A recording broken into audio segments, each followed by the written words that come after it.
Le juge millionnaire observait la petite fille paralysée qui entrait sur scène dans son fauteuil roulant. Elle commença à chanter d'une voix angélique, ayant désespérément besoin d'argent pour sauver sa vie. Soudain, son cœur s'arrêta. Ce visage, ses yeux, c'était sa fille abandonnée. Avant de plonger dans l'histoire, laissez un commentaire ci-dessous et dites-nous d'où vous regardez. Profitez de l'histoire. Les coulisses du Grand Théâtre National bourdonnaient d'une énergie nerveuse. Les concurrents faisaient les 100 pas, vocalisaient et répétaient leurs mouvements finaux.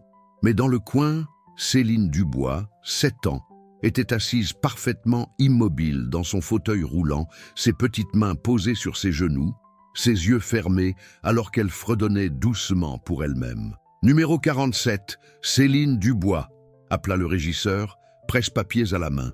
Les yeux de Céline s'ouvrirent. Des yeux noisettes brillants qui semblaient trop vieux pour un visage si jeune. Sa gardienne, Madame Moreau, une gentille dame âgée de leur immeuble, s'agenouilla à côté d'elle. « Tu es prête, ma chérie ?»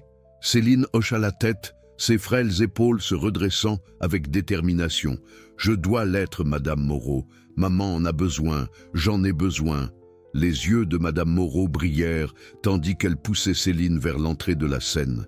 Elle savait ce que la plupart des gens ignoraient. Céline avait peut-être 6 mois avant que son état spinal ne se détériore au-delà de toute réparation. L'opération coûtait 300 000 €, une somme qu'une mère célibataire travaillant à 2 emplois ne pourrait jamais se permettre. Quand Céline roula sur cette immense scène, le théâtre tomba dans un silence inconfortable. L'audience de 2000 personnes retint collectivement son souffle. Dans le panel des juges, 3 visages levèrent les yeux de leurs notes. Il y avait Juliette Mercier, la légendaire productrice de Broadway aux cheveux argentés et aux yeux perçants. À côté d'elle était assis Antoine Fournier, une ancienne star de la pop devenue coach vocal. Et au bout de la table se trouvait Pierre Laurent, 32 ans, milliardaire self-made, capital risqueur, philanthrope. Son visage avait fait la couverture de Forbes et Time.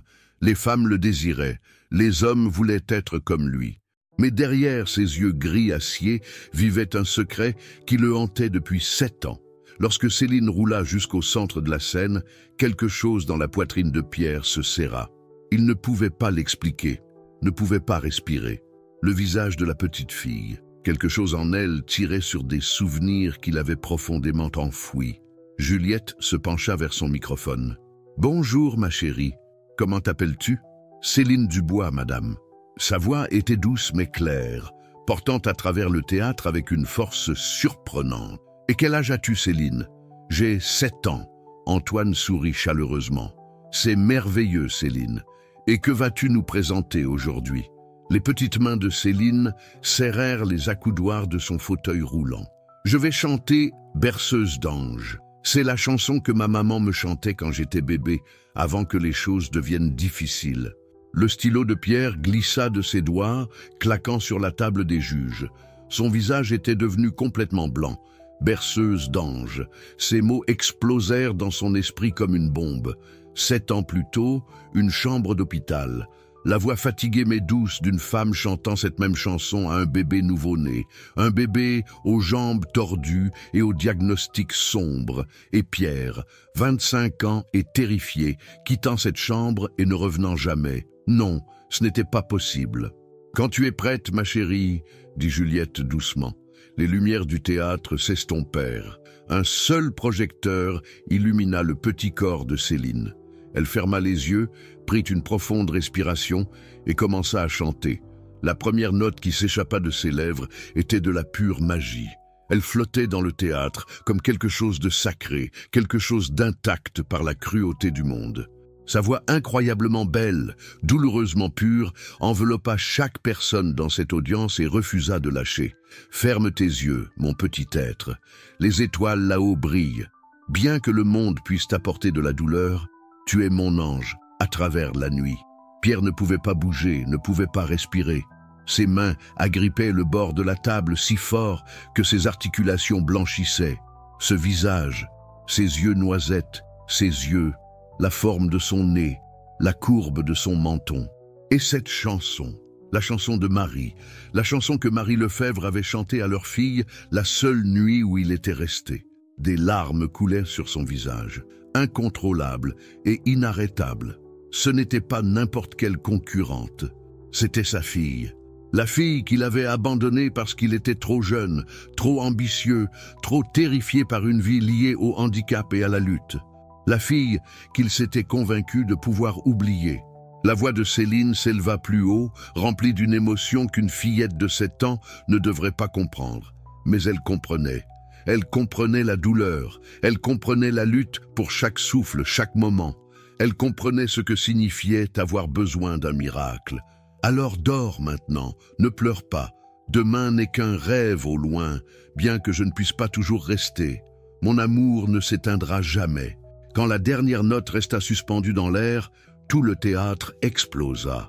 2000 personnes se levèrent, des applaudissements tonnants comme une tempête. Des larmes coulaient sur les visages dans toute l'audience. Même les assistants de scène pleuraient. Juliette appuya sur son bouton doré sans hésitation. Antoine suivit immédiatement. Leurs boutons illuminèrent la scène d'une brillante lumière dorée.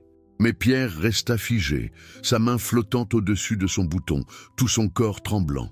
Céline le regarda directement pour la première fois, confuse par ses larmes, par son expression d'absolue dévastation. Elle n'avait aucune idée qu'elle regardait son père, et Pierre réalisa dans ce moment de reconnaissance déchirante qu'il venait de recevoir une chance qu'il ne méritait pas, une chance d'affronter la plus grande erreur de sa vie. Assise à 6 mètres de lui dans un fauteuil roulant, chantant avec la voix d'un ange, sa main frappa finalement le bouton doré. 3 lumières dorées, une ovation debout et une petite fille qui n'avait aucune idée qu'elle venait de tout changer. Pierre Laurent était assis dans son bureau de penthouse donnant sur le centre de Paris, mais il ne voyait rien. Les lumières de la ville étaient floues à travers ses larmes. Ses mains tremblaient alors qu'il se servait son 3e whisky de la nuit. 7 ans à construire un empire, à se convaincre qu'il avait fait le bon choix, à se dire qu'un jeune homme de 25 ans avec de grands rêves n'avait aucun intérêt à élever un enfant handicapé.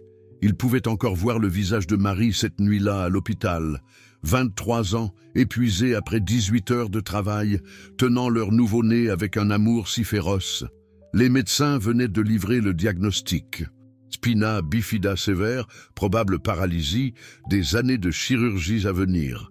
Résultat incertain. « Pierre, regarde-la » avait chuchoté Marie, des larmes coulant sur son visage. « Elle est parfaite. Nous trouverons une solution ensemble. » Mais Pierre avait regardé ce minuscule bébé aux jambes tordues et n'avait ressenti que de la terreur. Terreur des factures médicales, terreur de la responsabilité, terreur de voir ses rêves de bâtir un empire technologique s'évaporer dans des salles d'attente d'hôpital et des séances de thérapie. « Je ne peux pas faire ça, Marie », avait-il dit, sa voix se brisant. « Je suis désolé, je suis vraiment désolé.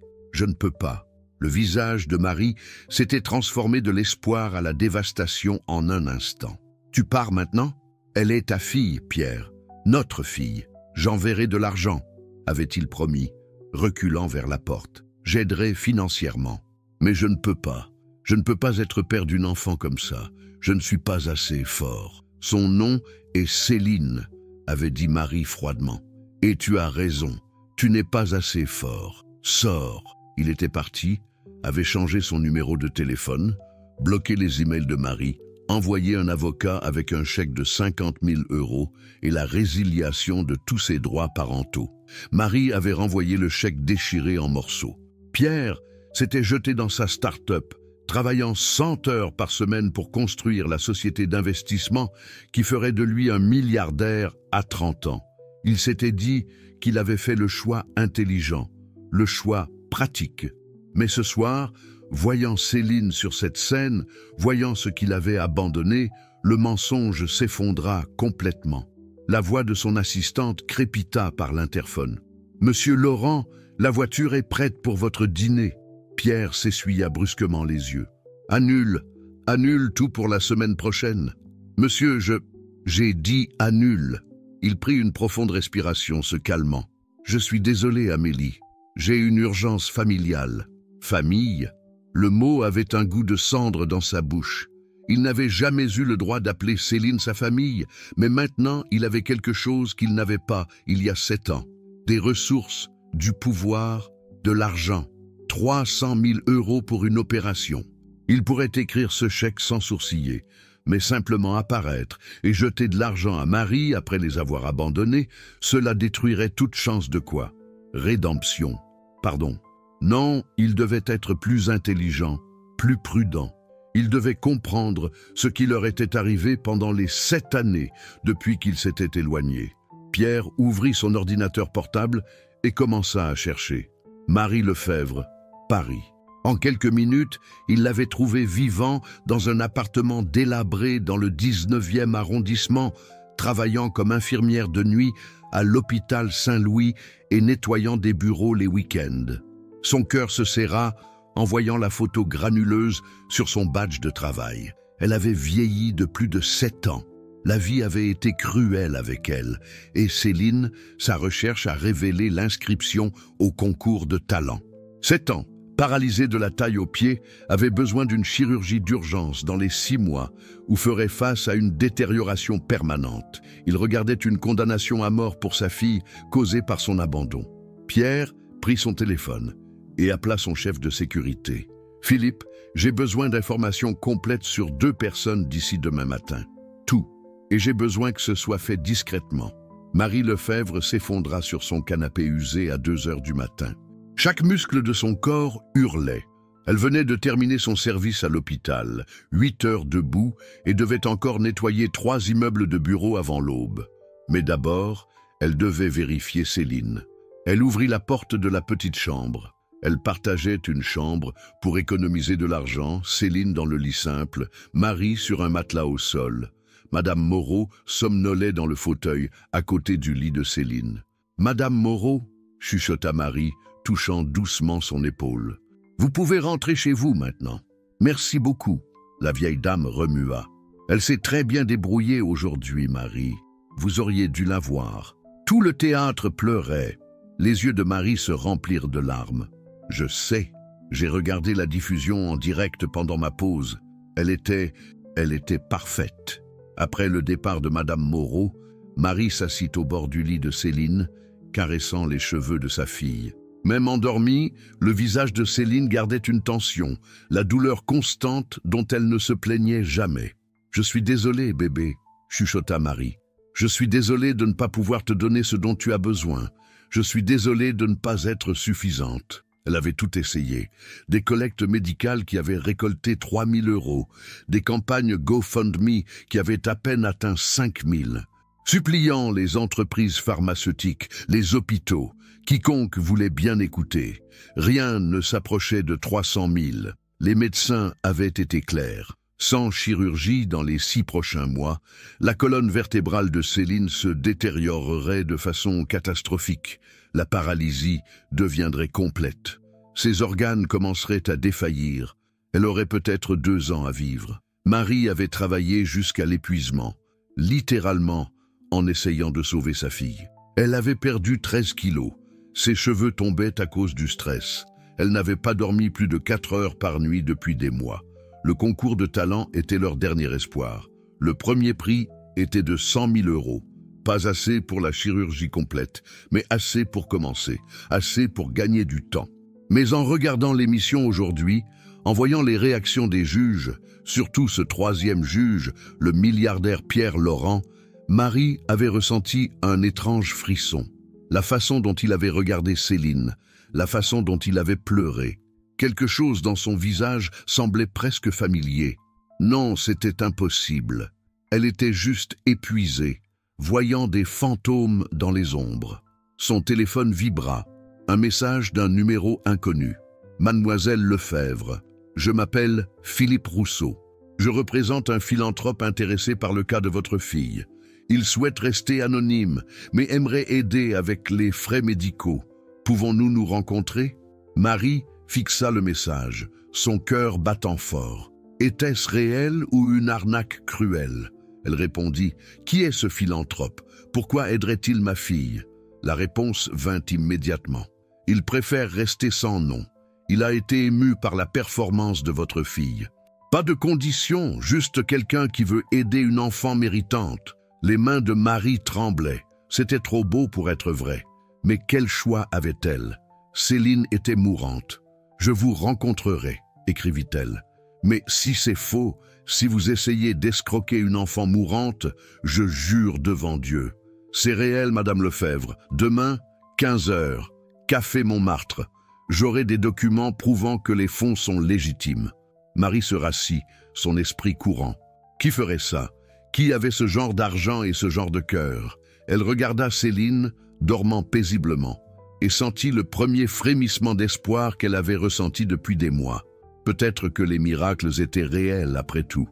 Pierre était assis avec Philippe dans son club privé, écoutant le rapport avec une horreur croissante. Marie Lefebvre a travaillé de 70 à 80 heures par semaine ces 2 dernières années, dit Philippe, lisant depuis sa tablette. Elle a épuisé toutes ses cartes de crédit, pris des prêts prédateurs. Elle a 3 mois de retard sur son loyer. Le propriétaire menace de l'expulser. Mon Dieu, murmura Pierre. La fille, Céline, est entrée et sortie de l'hôpital 17 fois rien que l'année dernière. Infection, complications, gestion de la douleur. Marie l'a emmenée dans des cliniques gratuites parce qu'elle ne peut pas se permettre des soins appropriés. L'enfant devrait être sous surveillance médicale constante, mais ils ne peuvent pas se le permettre. Pierre se sentit malade. Pendant qu'il construisait son empire, achetant des yachts et des appartements pentouses, sa fille souffrait. Marie se détruisait en essayant de la sauver. La chirurgie dont Céline a besoin est hautement spécialisée, continua Philippe. Seuls 3 chirurgiens dans le pays peuvent la faire. La meilleure est le docteur Élise Durand, à l'hôpital Saint-Louis. Elle a donné à Marie un devis de 300 000 €. Mais ce n'est que la chirurgie. Soins post-opératoires, réhabilitation, médicaments. Nous parlons de près d'un demi-million au total. Organise la rencontre avec Marie, dit Pierre fermement. Dis-lui exactement ce que je t'ai dit. Donateur anonyme ému par la performance de Céline, veut aider. Ne mentionne mon nom sous aucune circonstance. Philippe hésita. Patron, avec tout le respect que je vous dois, vous ne pouvez pas cacher cela pour toujours. Éventuellement, elle va découvrir. Je sais, répondit Pierre, puis se maîtrisa. Je sais, mais je ne peux pas simplement apparaître après 7 ans avec un carnet de chèques. Elle refusera l'argent par fierté. Elle pensera que j'essaie d'acheter mon retour dans leur vie ou de nettoyer ma conscience. En ce moment, Céline a besoin de cette chirurgie plus que je n'ai besoin d'absolution. Quel est votre plan final ici? Pierre regarda par la fenêtre vers l'horizon de Paris. Je ne sais pas encore. D'abord, je sauve la vie de ma fille. Ensuite, je découvre s'il existe un moyen de gagner le pardon pour l'avoir abandonnée en premier lieu. L'après-midi suivant, Marie était assise au Café Montmartre, vérifiant nerveusement sa montre. Elle avait dû sauter son service de nettoyage pour cette réunion, ce qui signifiait perdre 40 € dont elle avait désespérément besoin. Cela devait être réel. Un homme bien habillé dans la cinquantaine s'approcha de sa table. « Mademoiselle Lefebvre, je suis Philippe Rousseau. » Marie se leva fatiguée. « Vous avez 5 minutes pour me convaincre que ce n'est pas une arnaque. » Philippe s'assit et plaça un dossier sur la table. « Je comprends votre scepticisme. Veuillez regarder ces documents. » Marie ouvrit le dossier. À l'intérieur se trouvaient des relevés bancaires, des autorisations de virement bancaire et des documents juridiques de l'un des cabinets d'avocats les plus prestigieux de Paris. Ses mains commencèrent à trembler lorsqu'elle vit les chiffres. « 500 000 €, dit Philippe doucement, transférés dans un fonds fiduciaire médical au nom de Céline. Il ne peut être utilisé que pour ses soins médicaux, chirurgie, réhabilitation, médicaments, thérapie, tout ce dont elle a besoin. Qui ?» La voix de Marie se brisa. « Qui ferait cela? Pourquoi? Mon client souhaite rester anonyme. Il a des raisons personnelles de vouloir aider votre fille. Il a été profondément ému par sa performance. Il a les moyens d'aider et veut le faire sans condition. Vous ne le rencontrerez jamais. Il ne veut rien en retour. » Les yeux de Marie se remplirent de larmes. « C'est réel, c'est vraiment réel. C'est réel, Madame Lefebvre. Vous pouvez appeler le cabinet d'avocats, tout vérifier. Le cabinet du docteur Durand a déjà été contacté. Ils attendent votre appel pour planifier la chirurgie de Céline. » Marie mit sa tête dans ses mains et sanglota. De grands sanglots de soulagement et d'incrédulité et de gratitude écrasante. 7 ans à se noyer et soudain quelqu'un lui avait lancé une bouée de sauvetage. « Remerciez-le », chuchota-t-elle à travers ses larmes. « Qui qu'il soit, dites-lui. Dites-lui qu'il a sauvé la vie de ma fille. Dites-lui que je prierai pour lui tous les jours pour le reste de ma vie. » Les yeux de Philippe étaient suspicieusement brillants. « Je lui dirai, mademoiselle Lefebvre. » Ce qu'il ne lui dit pas, c'est que Pierre Laurent était assis dans une voiture de l'autre côté de la rue, regardant à travers des larmes alors que la femme qu'il avait abandonnée 7 ans plus tôt découvrait que sa fille pourrait vraiment vivre. Ce n'était pas le pardon, ce n'était pas la rédemption, mais c'était un début. 2 semaines plus tard, les demi-finales du concours de talent approchaient. Céline était devenue une sensation du jour au lendemain. Sa vidéo d'audition était devenue virale, avec plus de 20 millions de vues. Des offres affluaient d'agents, de maisons de disques, d'émissions matinales. Tout le monde voulait l'histoire inspirante de la petite fille en fauteuil roulant avec la voix d'un ange. Mais Marie les avait toutes refusées. L'argent du donateur anonyme avait supprimé la pression immédiate. Maintenant, Céline pouvait simplement profiter de la compétition sans le poids du désespoir. Eh bien, presque en profiter. La vérité, c'est que Céline était terrifiée. Elle était dans la salle de répétition au théâtre, pratiquant des gammes avec le coach vocal de l'émission quand quelqu'un frappa à la porte. « Entrez !» appela le coach vocal. Pierre Laurent entra dans la pièce et les yeux de Céline s'élargirent. Elle le reconnut, le juge qui avait pleuré pendant son audition, le célèbre milliardaire. Pourquoi était-il ici? « Monsieur Laurent ?» dit le coach vocal surpris. « Nous ne vous attendions pas. »« Je m'excuse d'apparaître sans prévenir, » dit Pierre doucement, bien que son cœur battait la chamade. C'était la première fois qu'il était dans la même pièce que sa fille depuis qu'il l'avait abandonnée. « J'espérais pouvoir parler à Céline un moment, avec votre permission, bien sûr. » Le coach regarda Céline, qui acquiesça timidement. « Je serai juste dehors si tu as besoin de moi, ma chérie. » Après que le coach soit parti, Pierre approcha une chaise. Maintenant, une distance respectueuse. De près, la ressemblance était encore plus frappante. Elle avait ses yeux, sa structure osseuse. Comment personne d'autre ne l'avait-il remarqué? « Bonjour Céline, » dit-il doucement. « Tu ne te souviens probablement pas de moi. Je suis Pierre, l'un des juges. »« Je me souviens, » dit Céline silencieusement. « Vous avez pleuré quand j'ai chanté. Étiez-vous triste ?» La question perça son cœur. « Non, ma chérie, j'étais ému. Ta voix est la plus belle chose que j'ai jamais entendue, et ton choix de chanson, berceuse d'ange, c'est une chanson très spéciale. » Le visage de Céline s'illumina. « Ma maman me la chantait quand j'étais bébé. Elle ne chante plus beaucoup maintenant. Elle est toujours trop fatiguée du travail, mais parfois quand j'ai très mal, elle la chante pour m'aider à dormir. » Pierre dut détourner le regard pour se recomposer. « Ta maman semble être une personne merveilleuse. » « C'est la meilleure personne du monde entier, » dit Céline férocement. « Elle travaille si dur pour moi, 2 emplois, parfois 3, et elle ne se plaint jamais, même si je sais qu'elle est fatiguée. Et maintenant, grâce à l'ange anonyme qui nous a aidés, je vais avoir ma chirurgie. Maman dit que c'est un miracle. »« Un ange anonyme ?» demanda Pierre, bien qu'il savait exactement ce qu'elle voulait dire. « Quelqu'un nous a donné de l'argent pour ma chirurgie. » Les yeux de Céline brillaient de joie. « Nous ne savons pas qui, mais maman dit que ce doit être un ange envoyé par Dieu. Je vais avoir la chirurgie juste après la fin de la compétition. Le docteur Durand dit que je pourrais être capable de marcher à nouveau un jour. Vous pouvez y croire, je pourrais vraiment marcher. » Pierre sentit les larmes menaçant à nouveau. « C'est merveilleux, Céline. Je suis si heureux pour toi. » « Monsieur Laurent », la voix de Céline devint hésitante. « Puis-je vous demander quelque chose ?»« Bien sûr, n'importe quoi. Avez-vous des enfants ?» La question se sentit comme un coup de poignard dans la poitrine. Pierre avala difficilement. « Non, je n'en ai pas. »« Non. » Céline semblait déçue. « J'allais dire que s'ils en avaient, ils seraient très chanceux. Vous semblez gentil. La plupart des personnes riches ne regardent pas vraiment les enfants comme moi, comme si nous étions invisibles ou quelque chose comme ça.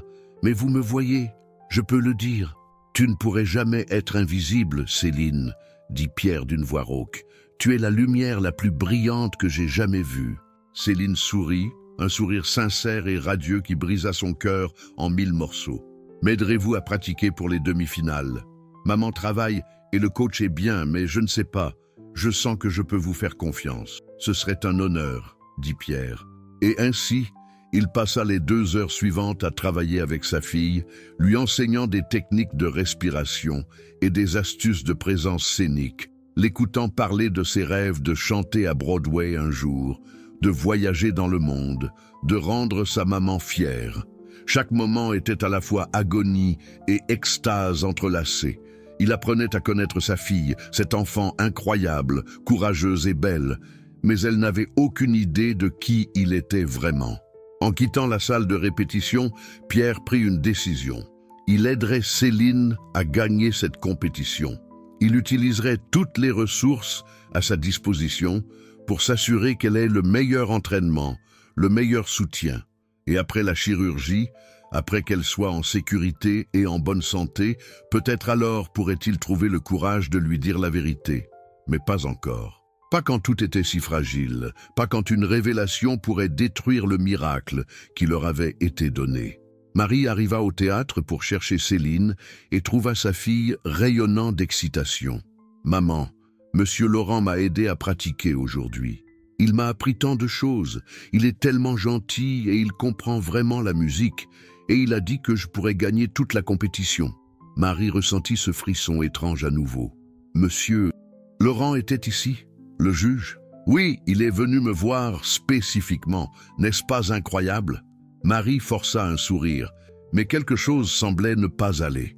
Pourquoi un juge milliardaire aurait-il un intérêt personnel pour un concurrent? N'était-ce pas contre les règles? Cette nuit-là, après que Céline se soit endormie, Marie fit quelque chose qu'elle avait évité pendant 7 ans. Elle sortit une vieille boîte à chaussures du fond de son placard, celle contenant des souvenirs de sa relation avec Pierre. Elle n'avait pas regardé ses photos depuis des années. C'était trop douloureux. Mais quelque chose dans le visage de Pierre Laurent l'avait dérangé depuis l'audition. Ce moment où il avait regardé Céline et s'était complètement effondré. La façon dont il avait été si ému par une chanson que seule une poignée de personnes dans le monde connaîtraient. Marie étala les photos sur son lit. Elle et Pierre à l'université, jeunes et amoureux, et convaincus qu'ils pouvaient conquérir le monde. Pierre tenant son ventre enceinte, son visage plein d'émerveillement, puis l'hôpital. Pierre tenant Céline nouveau-née pendant exactement 10 minutes avant de partir pour toujours. Elle tenait une photo de Pierre à 25 ans, puis tira une photo actuelle de Pierre Laurent sur son téléphone. La ressemblance était évidente. Les mêmes yeux gris acier, la même mâchoire ciselée, même la même façon dont sa bouche se courbait quand il souriait. Mais c'était impossible. Pierre était parti il y a 7 ans, avait changé son nom. Non, elle l'avait occasionnellement recherché au fil des ans, se torturant elle-même. Il avait complètement disparu après avoir résilié ses droits parentaux. Pas de médias sociaux, pas de traces, rien. À moins qu'il n'ait pas disparu, à moins qu'il ne soit devenu quelqu'un de complètement différent. Pierre avait été Pierre Dubois à l'époque, le nom de famille de sa mère. Qu'était Laurent? Le nom de son père. L'avait-il changé quand il avait commencé son entreprise? Les mains de Marie tremblaient tandis qu'elle ouvrait son ordinateur portable et commençait à chercher. Pierre Laurent, début de vie, antécédents familiaux. Les résultats firent geler son sang. Pierre Laurent, né Pierre Dubois Laurent, a changé son nom pour Laurent à 26 ans lors du lancement de sa société d'investissement. Père, Jean Laurent, décédé. Mère, Sophie Dubois, décédée. À 26 ans, 1 an après les avoir abandonnés. Il avait littéralement effacé son ancienne identité et en avait construit une nouvelle. Marie se sentit comme si elle ne pouvait pas respirer. Pierre Laurent n'était pas juste un philanthrope milliardaire quelconque. C'était Pierre, son Pierre, le père de Céline. L'homme qui les avait abandonnés était maintenant en train de juger sa propre fille, la regardant concourir pour de l'argent afin de réparer la condition médicale dont il avait fui. Et il était celui qui avait donné l'argent. Elle en était soudainement certaine, le donateur anonyme qui était apparu juste après l'audition de Céline. La façon dont Pierre Laurent s'était effondré en la regardant chanter, son intérêt soudain pour encadrer Céline, il savait. Il savait depuis le moment où Céline était montée sur cette scène qu'elle était sa fille. Et il n'avait pas dit un mot. Le choc de Marie se transforma en une rage incandescente. Comment osait-il?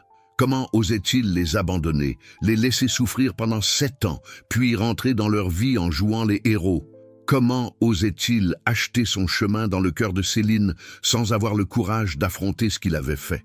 Elle prit son téléphone, prête à appeler Philippe Rousseau et à exiger la vérité, prête à exposer Pierre Laurent pour le lâche qu'il était. Mais ensuite elle s'arrêta. Si elle l'exposait maintenant, le scandale serait énorme. Les médias dévoreraient l'histoire. Céline serait au centre d'un cirque. La compétition serait compromise. Pire, et si la révélation affectait la chirurgie de Céline? Et si le stress aggravait son état? Et qu'est-ce que cela ferait à Céline émotionnellement? Elle venait de découvrir qu'elle pourrait être capable de marcher à nouveau. Elle était heureuse pour la première fois depuis des mois. Découvrir que son père l'avait abandonnée, qu'il lui mentait, que le gentil juge était en réalité la personne qui avait causé tant de sa souffrance, cela la détruirait. Marie s'assit sur son lit, déchirée entre la rage et le pragmatisme, entre vouloir la justice et vouloir protéger sa fille. Finalement, elle prit sa décision. Elle laisserait Pierre continuer sa mascarade. Elle le laisserait jouer le mentor et le bienfaiteur. Elle laisserait Céline avoir sa chirurgie et son moment de gloire. Mais après que Céline soit en sécurité, en bonne santé et forte, Marie s'assurerait que Pierre Laurent réponde pour chaque chose qu'il avait faite. Et elle s'assurerait qu'il comprenne que l'argent ne pouvait pas acheter le pardon, ne pouvait pas effacer 7 ans d'abandon, ne pouvait pas faire de lui un père juste, parce qu'il avait soudainement décidé qu'il voulait en être un. Il voulait jouer à l'ange gardien. Bien. Mais Marie s'assurerait que lorsque la vérité finirait par éclater, et elle éclaterait, Pierre Laurent ferait face à toutes les conséquences de ses choix. Elle rangea soigneusement les photos dans la boîte à chaussures et la remit dans le placard. Puis, elle alla vérifier Céline, qui dormait paisiblement, rêvant de scènes et de chansons, et d'un futur qu'elle pourrait réellement avoir. « Je te protégerai, bébé », chuchota Marie, caressant les cheveux de sa fille. Quoi qu'il en coûte, même si cela signifie laisser ton père revenir dans nos vies sans qu'il sache que je sais, même si cela me tue de faire semblant. Dans son penthouse de l'autre côté de la ville, Pierre Laurent était assis à regarder des photos de Céline sur son téléphone, se demandant combien de temps encore il pourrait maintenir le mensonge. Ni l'un ni l'autre ne savaient que la fragile toile de secret qu'ils essayaient tous deux de protéger était sur le point de s'effondrer de la manière la plus publique possible. Le Grand Théâtre National était plein pour les demi-finales. Chaque siège occupé, caméra prête, l'air électrique d'anticipation. Dans les coulisses, Céline pratiquait ses exercices de respiration, tandis que Pierre se tenait à proximité, offrant des encouragements silencieux. Marie observait depuis les ailes, sa mâchoire tendue, voir Pierre avec Céline, voir comment il interagissait naturellement avec leur fille, comment le visage de Céline s'illuminait autour de lui donnait envie de crier, mais elle maintint fermement son masque en place. « Mademoiselle Lefebvre » dit Pierre, s'approchant d'elle. C'était la première fois qu'ils étaient face à face depuis qu'il avait quitté l'hôpital 7 ans plus tôt. « Je suis Pierre Laurent.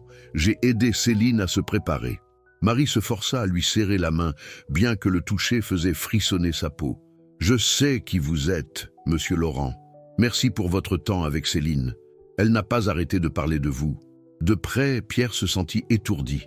Marie semblait tellement différente, usée par des années de lutte, mais ses yeux étaient les mêmes, ses yeux féroces et intelligents qu'il l'avait autrefois regardés avec amour. Maintenant, ils contenaient quelque chose d'autre, quelque chose de froid.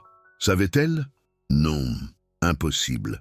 Elle l'aurait confrontée. « C'est une enfant extraordinaire, » dit Pierre prudemment. « Vous devez être très fier. Je le suis. » La voix de Marie était glaciale.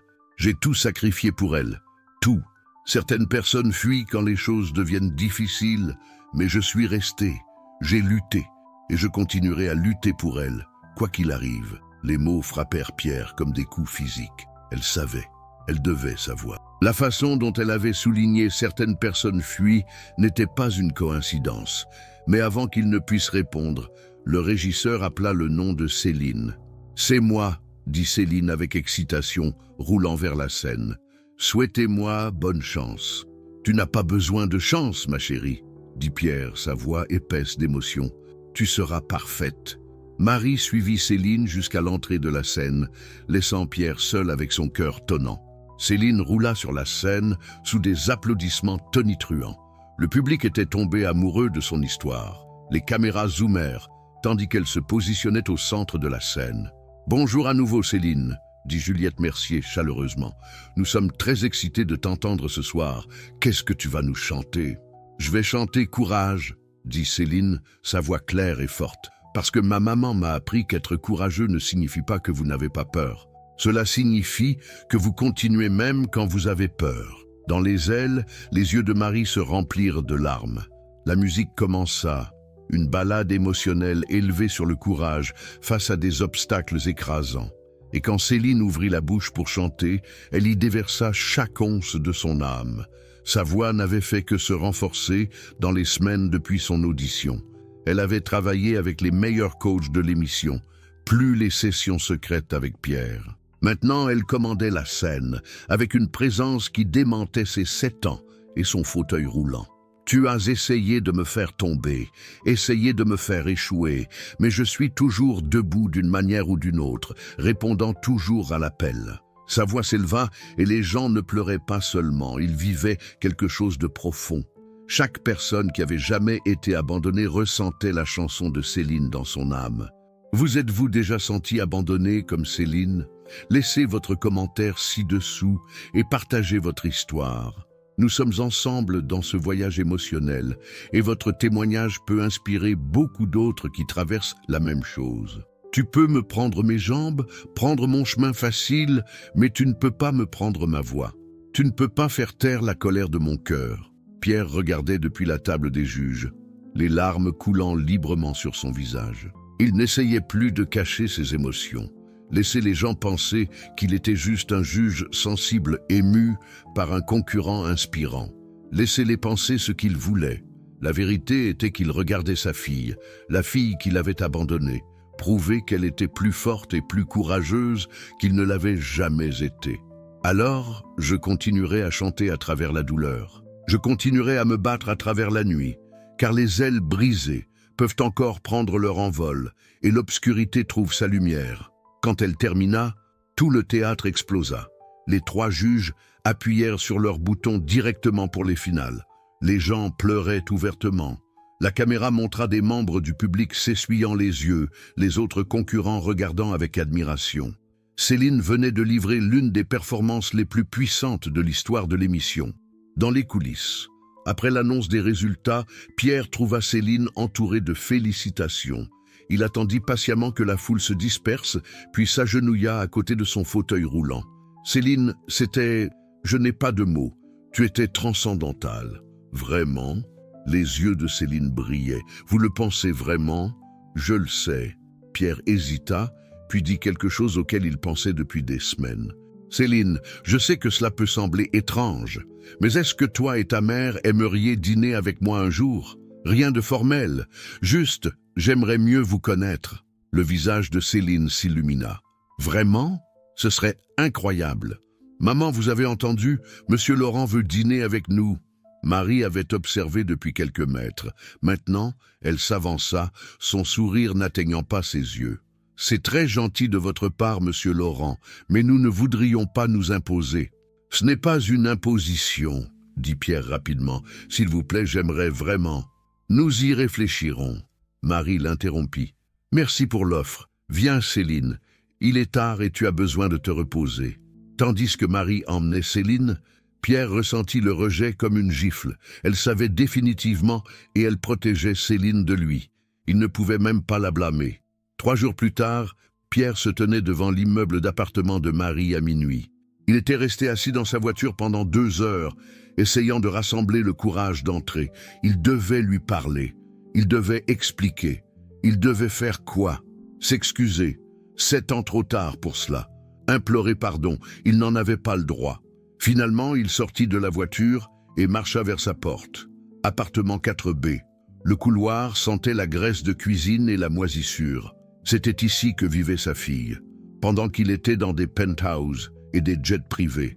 Il frappa doucement, priant pour que Céline soit endormie.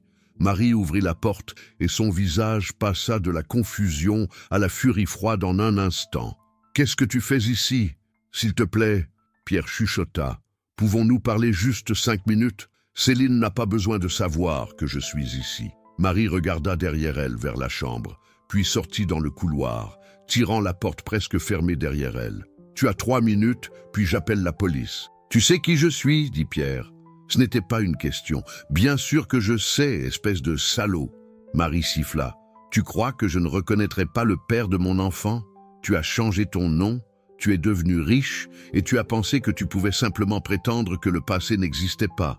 Marie, Non. » Sa voix était comme un coup de fouet. « Tu n'as pas le droit de m'appeler Marie. Tu nous as abandonnés. Tu as résilié tes droits parentaux. Tu l'as laissé lutter et souffrir pendant 7 ans pendant que tu construisais ton empire. Et maintenant tu apparais en jouant à l'ange gardien, achetant ton chemin dans le cœur de Céline. J'étais jeune, stupide et terrifié, dit Pierre désespérément. J'ai fait la pire erreur de ma vie. Je sais que je ne pourrai jamais compenser cela, mais je peux aider maintenant, je peux... Quoi? Être son père? Marie rit amèrement. Tu arrives 7 ans trop tard, Pierre. Tu n'as pas le droit d'être son père juste parce que tu as soudainement développé une conscience.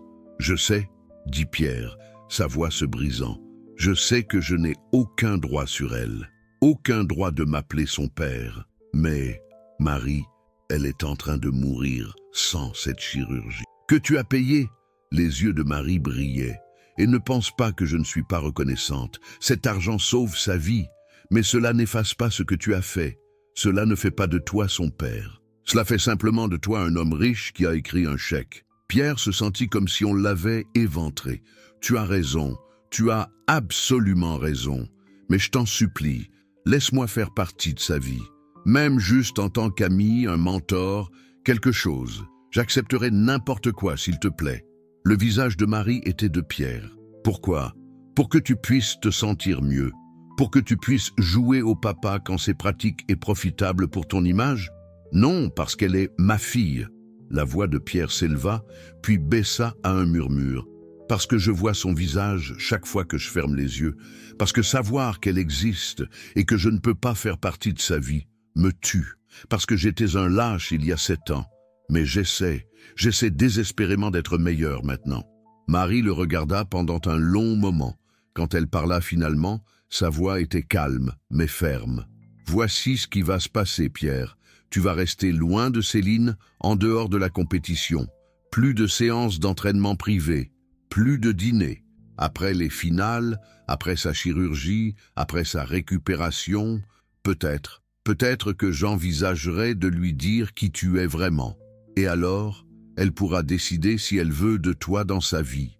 Marie, c'est mon offre, dit Marie catégoriquement. Prends-la ou laisse-la, mais si tu me pousses, si tu essaies de forcer ton entrée dans sa vie, je t'exposerai.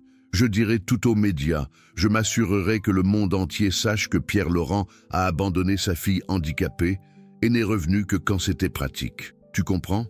Pierre sentit des larmes couler sur son visage. Je comprends. Merci. Merci de ne serait-ce que considérer...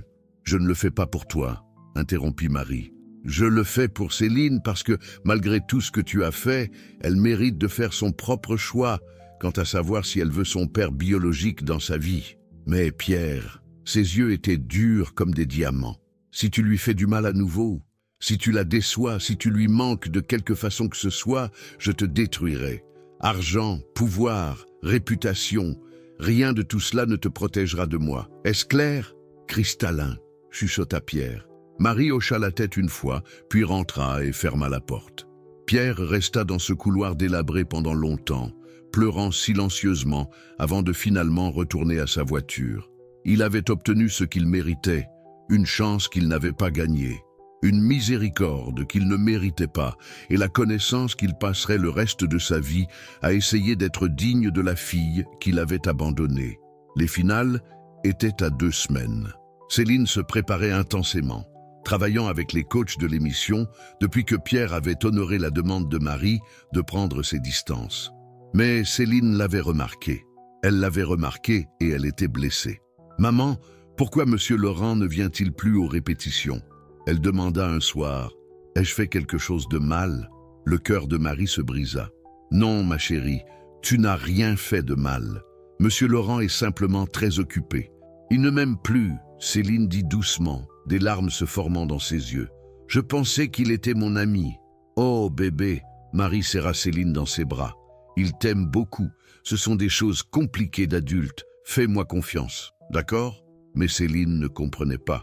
Tout ce qu'elle savait, c'est que le seul adulte qui l'avait fait se sentir spécial, qu'il avait vu comme plus que juste la fille en fauteuil roulant, avait soudainement disparu de sa vie. Elle décida de faire quelque chose à ce sujet. Utilisant la tablette que l'émission lui avait fournie, Céline chercha l'adresse du bureau de Pierre Laurent.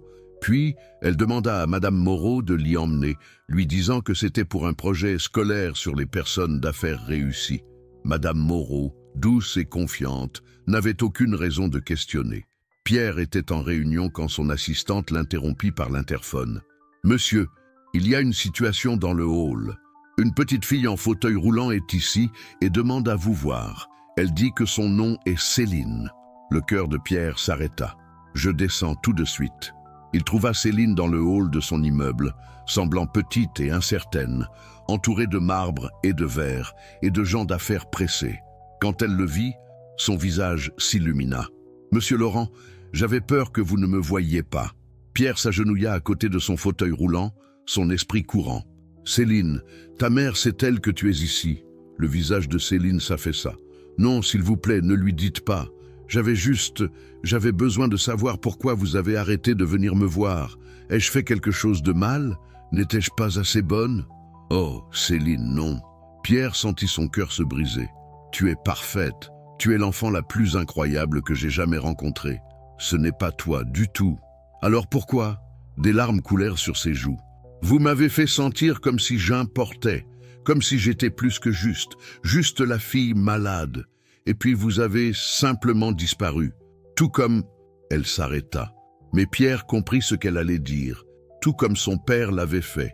Parce qu'il était son père, et il l'avait blessé à nouveau, même en essayant de faire la bonne chose. « Céline, il y a quelque chose que je dois te dire. » Pierre s'entendit dire. Son cerveau lui criait de s'arrêter, mais son cœur prit le dessus. Elle méritait la vérité. Quelque chose d'important. Pouvons-nous aller quelque part en privé? Céline hocha la tête, essuyant ses larmes. Pierre l'emmena dans son bureau privé, congédiant son assistante. Puis il s'assit en face de Céline, ses mains tremblant. « Céline, sais-tu qui est ton père ?» Céline cligna des yeux, confuse par la question. « Maman a dit qu'il est parti avant ma naissance, qu'il ne pouvait pas gérer le fait d'avoir une enfant malade. Elle n'aime pas en parler. » Pierre ferma les yeux. « Et si je te disais que ton père a pensé à toi tous les jours depuis son départ, qu'il a fait une terrible erreur, lâche, mais qu'il n'a jamais cessé de se demander à ton sujet. » « Je ne comprends pas, » dit lentement Céline. Pierre prit une profonde respiration. « Céline, je suis ton père. » Les mots restèrent suspendus dans l'air comme une bombe. Céline le regarda, son visage passant de la confusion à l'incrédulité, puis à l'horreur grandissante. « Non, non, non, vous ne l'êtes pas. Vous êtes Monsieur Laurent. Vous êtes gentil. Vous êtes mon ami. Je suis Pierre Dubois. J'ai changé mon nom il y a 7 ans. Ta mère et moi, nous étions ensemble. Et quand tu es né avec ton état, j'ai eu peur. J'étais jeune, stupide, et j'ai fui. Je vous ai laissé, ta mère et toi, lutter seuls, et je le regretterai pour le reste de ma vie. »« Vous mentez, » chuchota Céline. Mais son visage disait qu'elle savait qu'il ne mentait pas. « Je ne mens pas, ma chérie. Quand tu as chanté « Berceuse d'ange » à ton audition, je t'ai reconnue. J'ai su que tu étais ma fille, et j'ai essayé de trouver un moyen de te le dire, de faire partie de ta vie, de compenser. Vous nous avez abandonnés. » La voix de Céline était petite et brisée. « Vous avez laissé maman tout faire seule. Vous m'avez laissé parce que je suis cassée. » « Non. » Pierre se rapprocha, mais Céline recula avec son fauteuil. « Tu n'es pas cassée, Céline. Tu es parfaite. C'est moi qui étais cassé, j'étais trop faible et effrayé. Éloignez-vous de moi, cria Céline, des larmes coulant sur son visage. Vous êtes la raison pour laquelle maman pleure la nuit. Vous êtes la raison pour laquelle nous sommes pauvres et je ne pouvais pas avoir ma chirurgie. Vous êtes la raison de tout ce qui est mauvais. Céline, s'il te plaît. Madame Moreau. Céline roula vers la porte sanglotant. Je veux rentrer à la maison maintenant.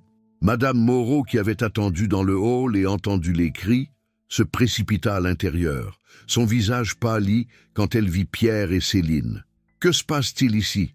S'il vous plaît, emmenez-moi à la maison, supplia Céline. S'il vous plaît, je veux ma maman. » Alors que Madame Moreau emmenait Céline, la petite fille regarda Pierre une dernière fois. Son visage était dévasté, trahi, détruit. « Je vous déteste, dit-elle. Je vous déteste pour toujours. » Puis, elle était partie. Pierre s'effondra dans sa chaise, son monde entier s'écroulant autour de lui. Il avait pensé que perdre Céline il y a 7 ans était la pire douleur qu'il avait jamais ressentie. Il avait tort. C'était pire, tellement pire, parce que cette fois, elle savait exactement qui il était quand elle a dit qu'elle le détestait. Marie reçut l'appel de Madame Moreau et se précipita chez elle, la terreur inondant son système.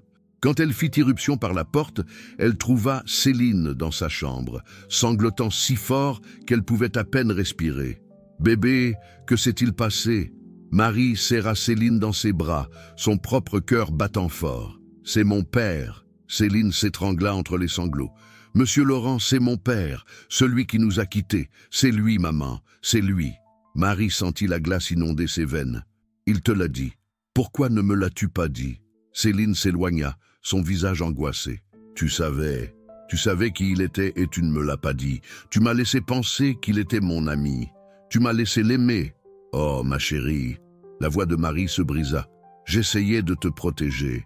Je voulais que tu aies d'abord ta chirurgie, que tu sois assez forte pour gérer. »« Je lui faisais confiance, » cria Céline. « Je pensais qu'il se souciait de moi, mais c'était tout faux. Il se sentait juste coupable. Il essayait juste de se sentir mieux d'avoir nous abandonnés. Ce n'est pas... Marie s'arrêta. Était-ce vrai?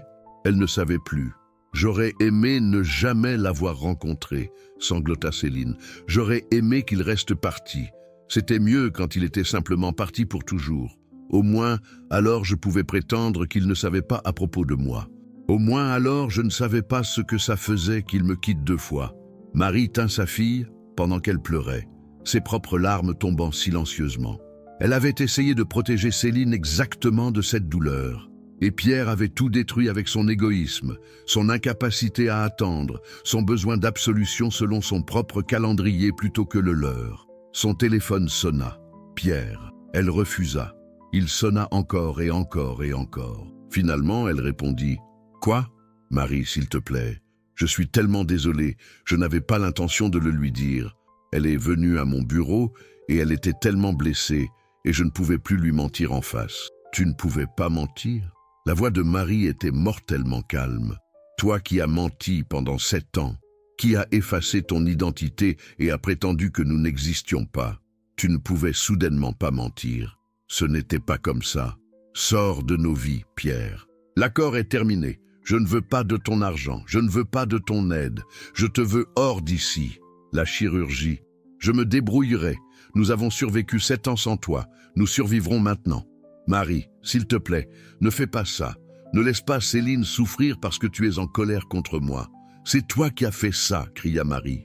Tu l'as détruite. Elle est là-dedans en ce moment, sanglotant à se briser le cœur parce que l'homme qu'elle pensait être son ami s'est avéré être le père qui l'a abandonné. C'est toi qui as fait ça, pas moi. Je sais, dit Pierre, sa voix se brisant. Je sais. Et je donnerai n'importe quoi pour revenir en arrière. Mais la chirurgie, l'argent est dans un fonds fiduciaire. C'est légalement à elle. Tu ne peux pas le rendre même si tu le voulais. S'il te plaît, laisse-moi au moins faire cette unique chose correctement. Marie voulait refuser. Voulait lui jeter son argent au visage et lui dire d'aller en enfer. Mais Céline avait besoin de cette chirurgie. Elle en avait désespérément besoin. Et la fierté de Marie ne valait pas la vie de sa fille. Bien, dit-elle froidement. L'argent reste. Mais toi, tu restes loin de nous. Tu restes loin de Céline. Tu n'appelles pas. Tu n'envoies pas de message. Tu n'apparais pas. Et quand les finales auront lieu dans 2 semaines, tu te récuses de juger. Tu trouves une excuse et tu quittes ce panel.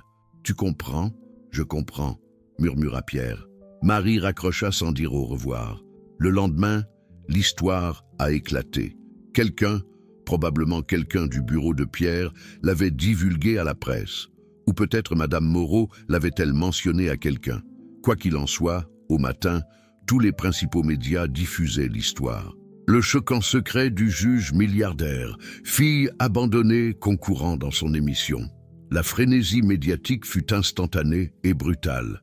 Des caméras campaient devant l'appartement de Marie. Des journalistes criaient des questions. L'histoire de Céline, qui avait été inspirante et touchante, devenait un scandale. Le téléphone de Pierre explosa avec des appels de son conseil d'administration, son équipe de relations publiques, ses avocats. Les producteurs du concours de talent menaçaient de poursuivre en justice. Les autres juges étaient furieux. Les annonceurs se retiraient. Mais Pierre ne se souciait d'aucune de ces choses. Tout ce dont il se souciait était la photo en première page de tous les journaux. Céline, son visage gonflé de pleurs, étant emmenée dans son fauteuil roulant dans son immeuble d'appartement, tandis que des photographes l'entouraient. Il avait fait ça. Il avait exposé sa fille à ce cirque. Il avait transformé son moment de triomphe en festin pour tabloïd. Pierre était assis dans son bureau, ignorant les téléphones qui sonnaient et les assistants paniqués, et réalisa que Marie avait eu raison tout du long. Certaines erreurs étaient trop grandes pour être réparées. Certaines trahisons trop profondes pour guérir. Certaines personnes ne méritaient pas de seconde chance. Il était l'une d'entre elles. Les producteurs du concours de talent avaient une décision à prendre. Annuler les finales, retirer Céline de la compétition, retirer Pierre du panel des juges. Après 3 jours de réunions intenses, ils annoncèrent leur décision. L'émission continuerait. Pierre démissionnerait en tant que juge et serait remplacé par un juge invité.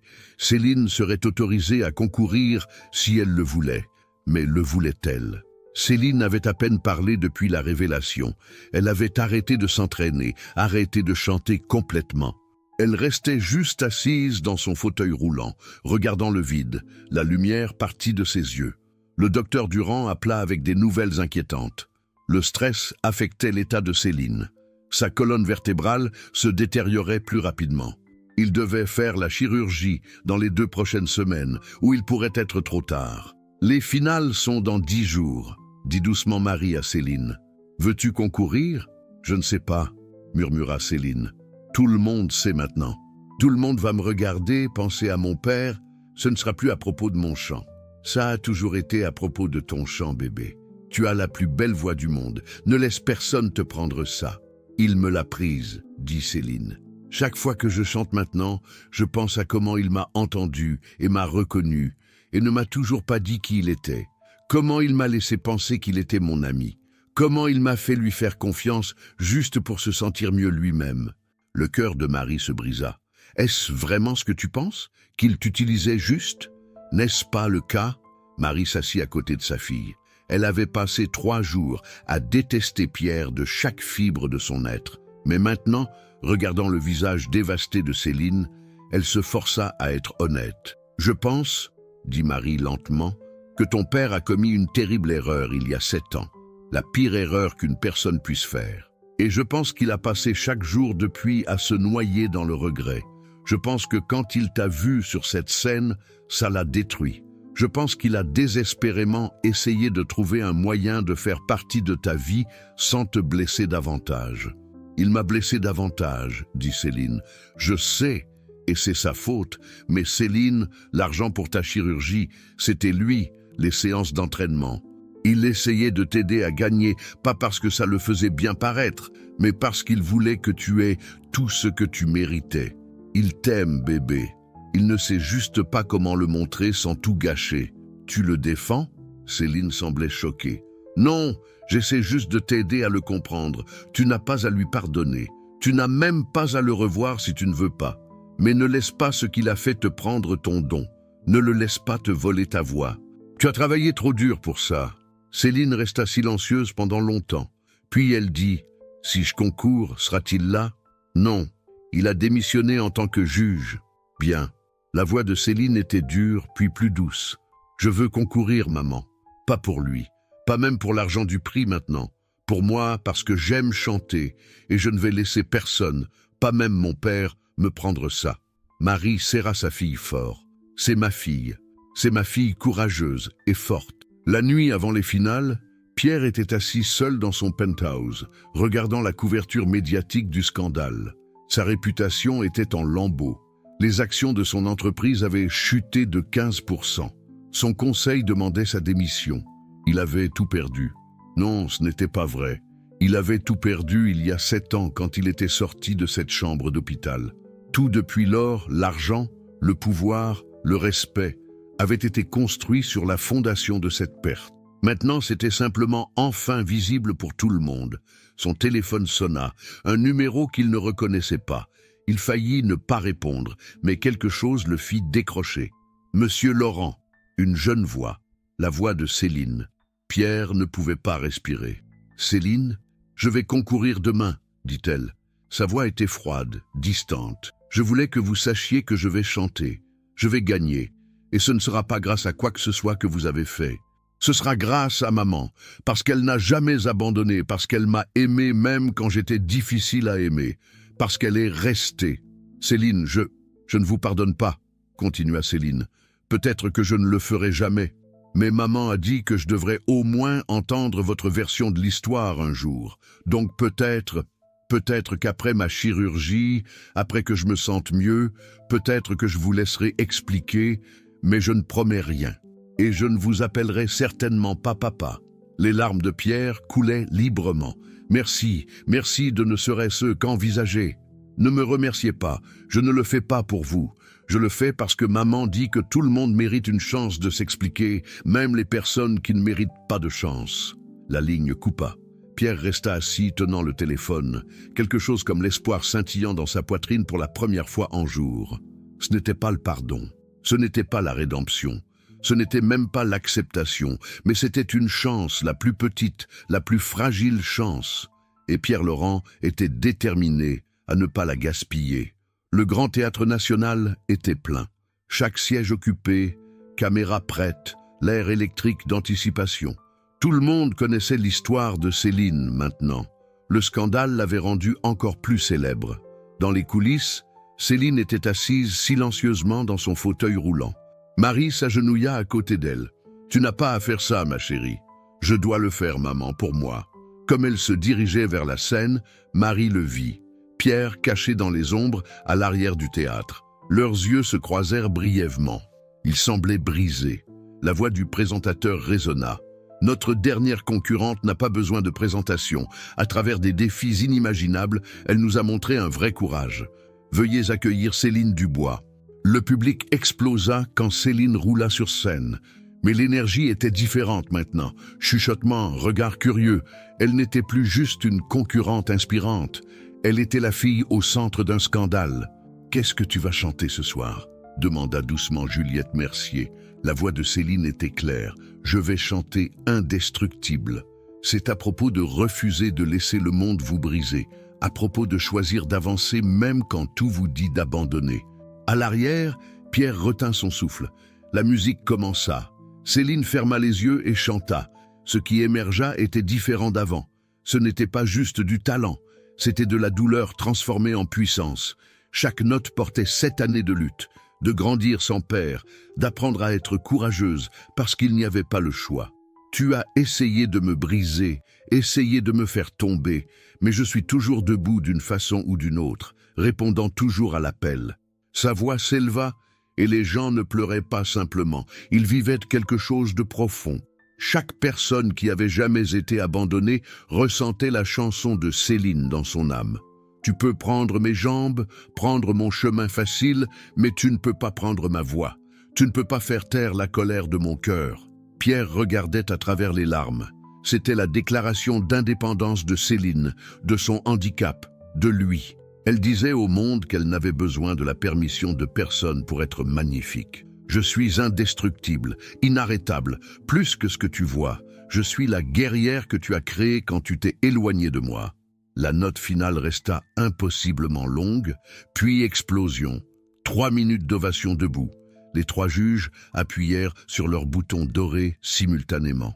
C'était la performance la plus puissante que j'ai vue en 30 ans, dit Patricia Lopez, pleurant. Tu es indestructible. C'est ta gagnante, ajouta simplement Antoine Fournier. Des heures plus tard, le présentateur revint. Avec 78% des votes, le plus élevé de notre histoire, votre gagnante est Céline Dubois. Des confettis tombèrent. Marie courut sur scène, toutes les deux sanglotant de joie. Céline avait gagné. Elle avait tout ce dont elle avait besoin maintenant. La chirurgie, l'avenir, la preuve qu'elle était plus que sa douleur. Alors que les caméras grouillaient, Céline regarda vers l'arrière du théâtre. Pierre était là, des larmes coulant, la regardant avec un amour et un regret si profonds que ça faisait mal à voir. Quelque chose changea dans la poitrine de Céline. Pas le pardon, mais la compréhension. Ce n'était pas assez, mais c'était quelque chose. 2 semaines plus tard, préopératoire à l'hôpital Saint-Louis, le docteur Durand avait tout expliqué. La procédure, les risques, l'espoir. Marie tenait la main de Céline. « Tu es prête, fille courageuse ?»« Je suis prête. » Céline fit une pause. « Est-il ici ?» Marie hésita. « Dans la salle d'attente depuis 5 heures du matin. Peut-il entrer juste pour 1 minute ?» Pierre avait l'air terrible quand il entra, comme s'il n'avait pas dormi depuis des jours. « Bonjour » dit doucement Céline. « Bonjour Céline. » Il resta près de la porte, ayant peur de s'approcher. « Je voulais vous dire quelque chose avant la chirurgie, au cas où quelque chose irait mal. » Elle vit son visage s'effondrer. « Je ne vous pardonne pas d'être parti. Cela pourrait prendre pour toujours, mais je ne vous déteste pas non plus. Vous détester me fatiguait. » Pierre ne pouvait pas parler. Peut-être quand je serai mieux, nous pourrions parler parfois, pas comme père et fille. Je ne sais pas si nous pourrons jamais être cela, mais comme 2 personnes essayant de se comprendre. Une date. J'aimerais cela plus que tout, murmura Pierre. Mais comprends ceci, maman est mon héroïne. Elle est restée. Elle a lutté pour moi tous les jours. Rien de ce que tu fais ne change cela. Elle est mon vrai parent. Je sais, et je n'essaierai jamais de lui prendre cela. Céline l'étudia. D'accord, nous verrons. Alors que les infirmières l'emmenaient vers la chirurgie, elle appela « Pierre, merci pour l'argent, pour avoir sauvé ma vie, même si tu ne pouvais pas nous sauver il y a 7 ans. » Puis elle était partie. Pierre s'effondra dans une chaise à côté de Marie. Ils s'assirent en silence. « Merci, dit-il finalement, de m'avoir laissé la voir. Je ne l'ai pas fait pour toi. Je l'ai fait pour elle. » Les yeux de Marie se remplirent. « Tu nous as détruites, Pierre. Tu as brisé quelque chose qui ne peut pas être réparé. Je sais, mais te haïr prend trop d'énergie. Donc, voici ce qui se passe. Tu établis un fonds universitaire pour Céline. Tu lui donnes tout ce dont elle a besoin, mais tu n'achètes pas ton entrée dans sa vie. Si elle te veut là, c'est son choix. Je comprends. Et Pierre, si tu lui fais mal à nouveau, je te détruirai. » Complètement compris. Ils restèrent assis ensemble pendant 8 heures. Plus des ennemis, mais pas tout à fait autre chose. La chirurgie de Céline fut un succès. 6 mois plus tard, elle fit ses premiers pas. Marie était là pleurant et encourageant. Madame Moreau enregistra tout. Et au fond de la pièce, Pierre se tenait silencieusement, des larmes coulant, regardant sa fille faire l'impossible. Céline le vit, instable sur ses nouvelles jambes, mais debout. Elle rencontra ses yeux et lui donna un petit sourire. Pas le pardon, pas encore, peut-être jamais complètement, mais un début, une chance. 5 ans plus tard, Céline Dubois, 12 ans, était sur la scène du Palais Garnier.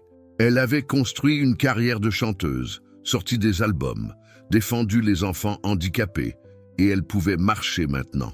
Pas parfaitement, mais elle pouvait marcher. Dans le public était assise Marie, rayonnante, Madame Moreau à ses côtés, et à quelques sièges de distance, gardant une distance respectueuse, était assis Pierre. Ils déjeunaient ensemble 1 fois par mois maintenant.